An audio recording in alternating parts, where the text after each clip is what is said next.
ತುಂಬ ಖುಷಿ ಆಗ್ತಾ ಇದೆ. ಯಾಕೆಂತಂದ್ರೆ ಅವರು ರಿಯಾಕ್ಟ್ ಮಾಡೋ ವೇ ಇದೆಯಲ್ಲ, ಏನು ಮಾತು ಏನು ಇಲ್ಲ. ಆಕ್ಷನ್ ಸೀಕ್ವೆನ್ಸ್ ಗಳಿಗೆ ತುಂಬಾನೇ ಚಪ್ಪಾಳೆ ವಿಜಿಲ್ಸ್ ಬೀಳ್ತಾ ಇತ್ತು. ಸೊ ಸಿನಿಮಾದಲ್ಲಿ ಹೆಂಗಿರ್ಬೋದು ಅಂತ ಇದು ಕತ್ಪಟ್ಟಿದೆ ಸಿನಿಮಾದಲ್ಲಿ. ಓಕೆ, ನೆಕ್ಸ್ಟ್ ಅಪ್ಡೇಟ್ ಏನ್ ಕೊಡ್ತಾರೆ ಅಂತ ಎಲ್ಲರೂ ಕೇಳ್ತಾ ಇದ್ರು. ಅದಕ್ಕೆ ಮತ್ತೆ ಪೋಲ್ ಇರುತ್ತೆ ಅಥವಾ ನಿಮ್ ಕಡೆಯಿಂದ ಏನಾದ್ರು ಅಪ್ಡೇಟ್ ಬರುತ್ತಾ ಅಂತ?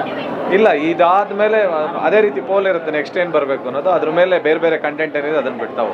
ಆಡಿಯನ್ಸ್ ಯಾವ ಒಂದು ಸೀಕ್ವೆನ್ಸ್ ಜಾಸ್ತಿ ಎಂಜಾಯ್ ಮಾಡಿದ್ರು ಅನ್ಸುತ್ತೆ? ಎಂಟೈರ್ ಟ್ರೇಲರ್ ಎಂಜಾಯ್ ಮಾಡಿದ್ರು? ಅಲ್ಲ, ಇದು 2 ನಿಮಿಷ ಇರೋದ್ರಿಂದ ಇಡೀ ಎಂಟೈರ್ ಟ್ರೈಲರ್ನೇ ಎಂಜಾಯ್ ಮಾಡಿದ್ದಾರೆ. ಎಲ್ರಿಗೂ ಖುಷಿ ಅಂತಂದ್ರೆ ಈ ಥರದ ಆ್ಯಕ್ಷನ್ಗಳಿದೆಯಲ್ಲ ಅಂತ ತುಂಬ ಜನ ಹೇಳ್ತಾ ಇದ್ರು. I am very happy. Thank you so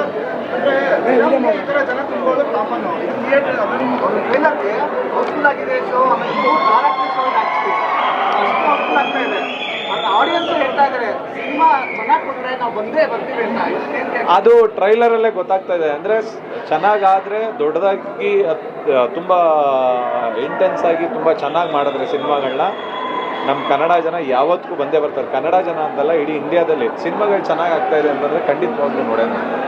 ಯಾವುದೇ ಕಾರಣಕ್ಕೂ ಜಗತ್ತಿರೋವರೆಗೂ ಸಿನಿಮಾ ಎಲ್ಲೂ ಹೋಗಲ್ಲ. ಸಿನಿಮಾ ಥಿಯೇಟ್ರಲ್ಲೇ ಇರುತ್ತೆ.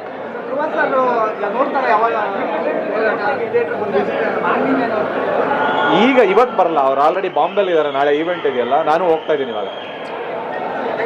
Thank you, bye.